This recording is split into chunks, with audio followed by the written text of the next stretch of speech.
This is the Xiaomi 12X. It's the cheapest phone from Xiaomi's new flagship 12 series, but aside from the chipset, it actually shares most of its features with the Xiaomi 12. So is this the best deal from Xiaomi's new lineup? I'm Andrew for GSM Arena, and this is our review of the Xiaomi 12X.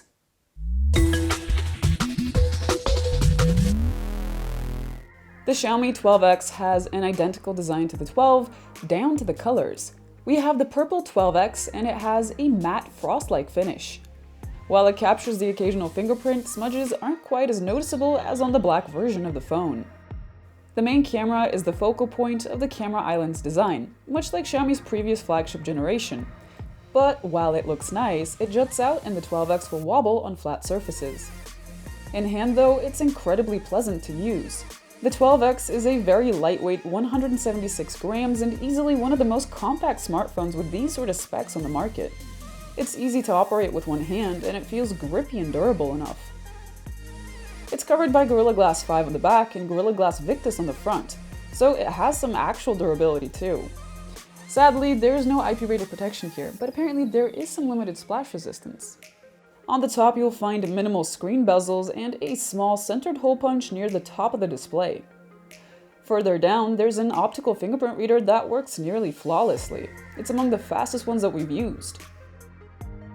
The 12X uses the same panel as the Xiaomi 12, which means you're getting a fantastic display. The 6.2-inch AMOLED has a Full HD resolution and up to a 120Hz refresh rate with a 480Hz touch sampling rate. It's the first panel ever with native 12-bit colors, which means it can display over 68 billion colors. You can really get this many colors only with Dolby Vision HDR videos. So it's good that Netflix will happily stream the matching content to the phone as long as the movie supports it. The screen also got a great max brightness of 925 nits in auto mode, and the minimum brightness was a nicely dim 1.8 nits. The default vivid color mode was fairly accurate too, aside from bluish whites, while we found the standard color mode to have outstanding accuracy. The auto mode, which is the default dynamic refresh rate option, switches between 60Hz, 90Hz, and 120Hz, and it works well overall. The excellent media consumption experience continues with the audio. The sound is tuned by Harman Kardon, and the phone has two standalone speakers on the top and bottom. They have a sound wave-like shape, which is a nice little design touch. They are very balanced, and the sound quality was rich with a good presentation from bass to mids and up to crispy high notes. The 12X had a very good mark on our loudness test too.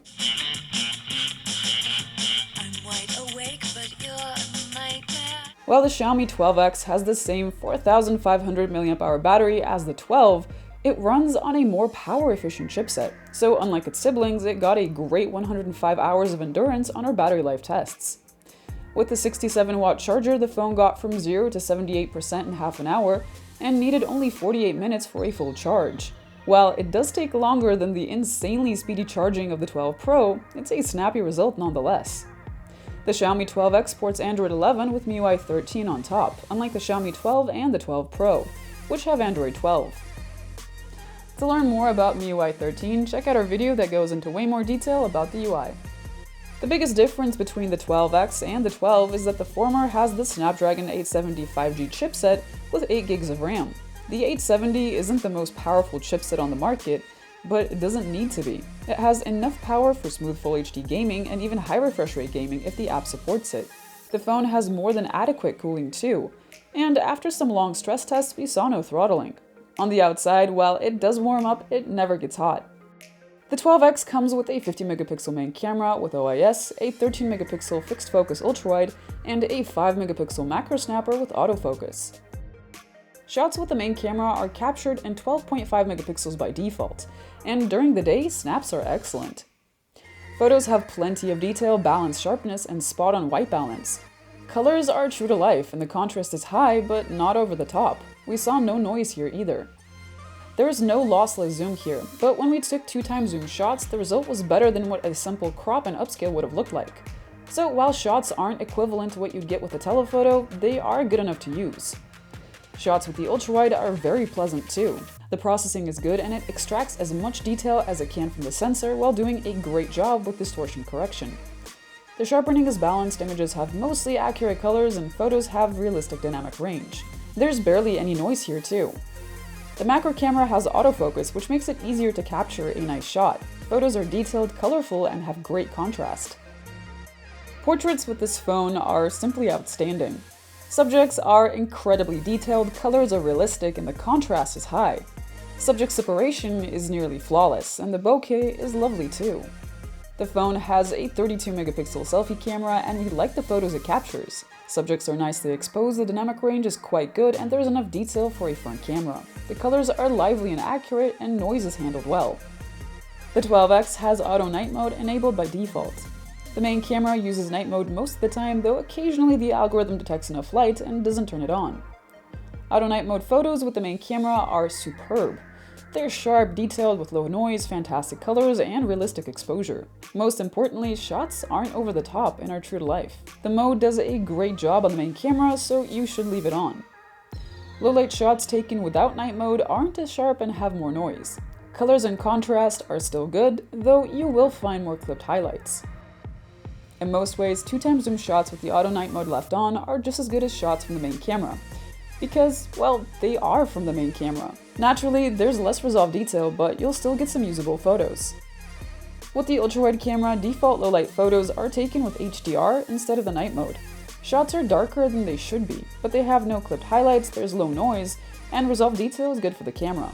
Of course, you can trigger the night mode manually, and we highly recommend it. The exposure improves a lot, photos look brighter and more realistic, sharpness is better, there's more detail, noise is low, and color saturation is improved. The 12X can capture 8K videos at 24 frames per second, and 4K videos up to 60 frames per second with the main camera, while the ultrawide maxes out at 4K at 30 FPS, and the macro camera can do full HD videos at 30 FPS. 8K footage has accurate colors and great contrast, but resolved detail is average and the picture is soft. Footage isn't the smoothest as it relies only on optical stabilization, as there's no electronic stabilization here. 4K videos from the main camera, though, are excellent. There's plenty of detail, sharpness is balanced, and foliage looks natural. White balance is superb, and colors are accurate and lively. The dynamic range is wide too. 4K videos in low light have good detail and colors, and while the exposure and dynamic range could have been better, this is some very good nighttime footage. 4K videos from the ultrawide are good too. Footage is sharp and detailed, and the dynamic range is alright. The colors are a bit punchier than they need to be, but overall these 4K ultrawide videos are among the better ones out there. The Xiaomi 12X is not without its competition, and phones like the Realme GT2 Pro might give it a run for its money.